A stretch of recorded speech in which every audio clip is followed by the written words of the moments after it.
ఉమ్మడి ఆదిలాబాద్ జిల్లాలో రాజకీయ సమీకరణాలు వేగంగా మారిపోతున్నాయి. టీడీపీ నేతలు కారెక్కేందుకు సిద్ధమవుతుండడం అధికార పార్టీ నేతలు గుబులు రేపుతుంది.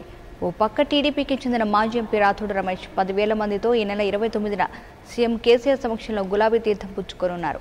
మరోవైపు రాథోడ్ చేరికను కొందరు అధికార పార్టీ నేతలు తీవ్రంగా వ్యతిరేకిస్తున్నారు. దీంతో జిల్లా రాజకీయం రసవత్తరంగా మారింది. ఉమ్మడి ఆదిలాబాద్ జిల్లాలో మారుతున్న రాజకీయ సమీకరణాలపై ప్రత్యేక కథనం.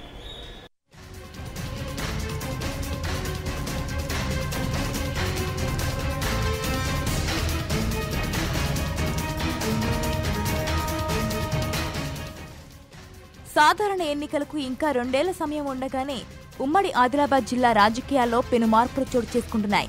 జిల్లాకు చెందిన టీడీపీ పొలిట్ బ్యూరో సభ్యుడు మాజీ ఎంపీ రాథోడ్ రమేష్తో పాటు ఆయన సతీమణి సుమన్ రాథోడ్ ప్రస్తుత ఆదిలాబాద్, కుమ్రంభీం జిల్లాల టీడీపీ అధ్యక్షులు సీఎం కేసీఆర్ సమక్షంలో గులాబీ కండువ కప్పుకోనున్నారు.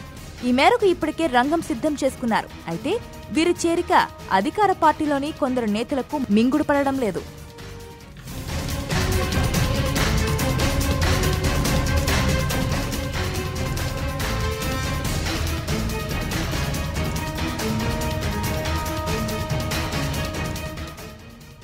గత కొన్నేళ్లుగా టీడీపీలోనే కొనసాగుతూ వస్తున్న రాథోడ్కు బలమైన నేతగా పేరుంది.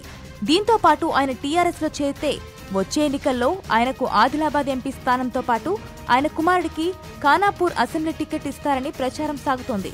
దీంతో ప్రస్తుతమున్న ఎంపీ గెడం నగేష్తో పాటు బోత్ ఎమ్మెల్యే రాథోడ్ బాపురావు, ఖానాపూర్ ఎమ్మెల్యే రేఖా నాయక్ రాజకీయ భవిష్యత్తుపై నీలినీడలు కమ్ముకుంటున్నాయి.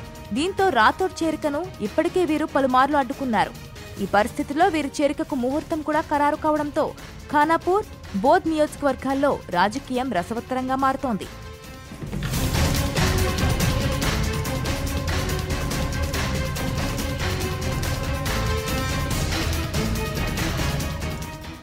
మరోవైపు రాథోడ్ గులాబీ కండువ కప్పుకుంటే జిల్లాకు చెందిన 2 మంత్రుల ప్రాబల్యం తగ్గే అవకాశం ఉంది. ఇక టీడీపీ నేతల చేరికను తీవ్రంగా వ్యతిరేకిస్తున్న కొంతమంది టీఆర్ఎస్ నేతలు బీజేపీలో చేరేందుకు మంతనాలు జరుపుతున్నట్లు రాజకీయ వర్గాల్లో జోరుగా ప్రచారం సాగుతోంది.